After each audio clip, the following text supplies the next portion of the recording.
Perkenalkan, nama Ibu Aulia Rahma. Nah, Ibu kali ini ingin menjelaskan materi IPAS fase C kelas 6, bagian tubuh kita bergerak. Ada yang tahu belum apa aja sih bagian tubuh kita? Yuk, simak penjelasan Ibu nantinya. Nah, adapun tujuan pembelajaran kita hari ini bisa kalian lihat ya.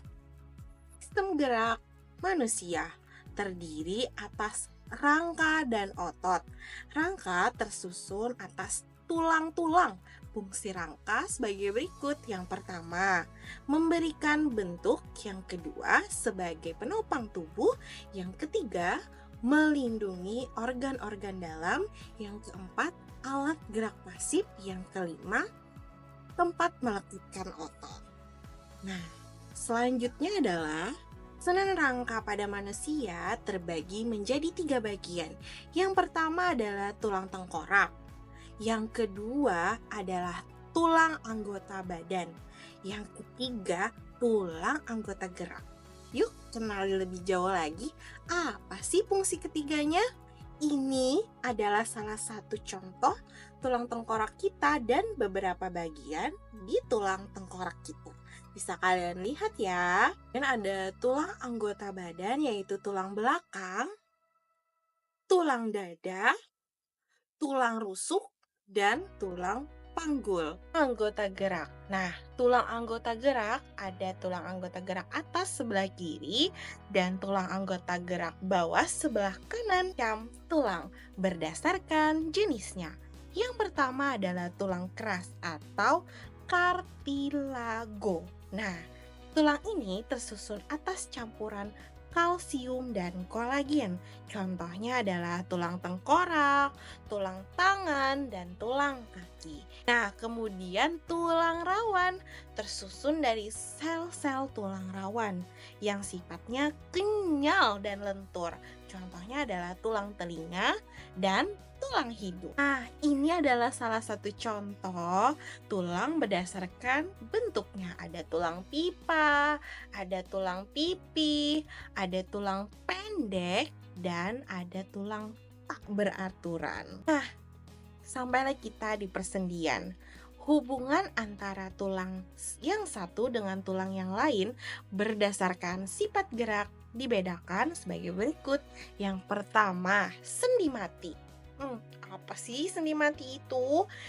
Hubungan antara tulang yang tidak dapat digerakkan. Contohnya, tulang tengkorak. Kemudian ada sendi gerak. Nah, hubungan antara tulang yang memungkinkan terjadinya gerak tulang secara bebas. Kemudian, sendi kaku. Hubungan antara tulang yang memungkinkan terjadi gerakan tulang secara terbatas. Contohnya adalah tulang pergelangan tangan. Nah, ini ada 5 macam sendi gerak. Yang pertama ada sendi putar, ada sendi pelana, ada sendi geser, ada sendi peluru, dan sendi engsel. Otot, bagian tubuh yang dapat melakukan pergerakan menurut bentuk dan cara kerjanya. Terdapat 3 macam otot, yaitu otot polos, otot lurik, dan otot jantung. Otot polos terletak pada organ dalam. Contohnya otot pembuluh darah, otot saluran kelamin, dan otot dinding rahim. Disebut juga otot tidak sadar.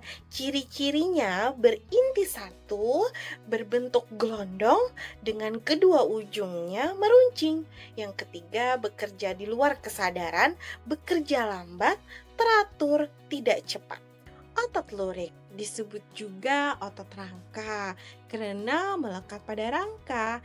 Ciri-cirinya sel berinti banyak, berbentuk silinder, mempunyai bagian gelap dan terang sehingga seperti lurik, bekerja atas kesadaran dan menurut perintah otot.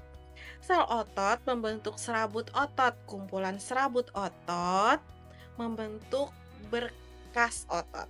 Dan kumpulan berkas otot membentuk otot Atau kamu sering menyebutnya daging. Bagian tengah otot menggembung dan kedua ujungnya yang keras mengecil disebut urat atau tendon. Tendon inilah yang melekat pada tulang. Jantung terletak pada jantung. Strukturnya menyerupai otot lurik. Ciri-ciri berbentuk serabut lurik yang bercabang-cabang. Jumlah inti selnya satu atau banyak terletak di tengah serabut. Bekerja di luar kesadaran dan dapat bekerja terus-menerus. Jadi, keistimewaannya adalah mempunyai struktur seperti otot lurik, tetapi bekerja seperti otot polos. Ini adalah salah satu contoh kelainan dan penyakit pada sistem gerak. Anak-anak ibu semua, sampai di sini paparan materi ibu mengenai sistem gerak manusia. Nah, mudah-mudahan kalian semua dapat memahami dengan mudah apa aja sih yang terdapat dalam sistem gerak manusia tersebut. Nah,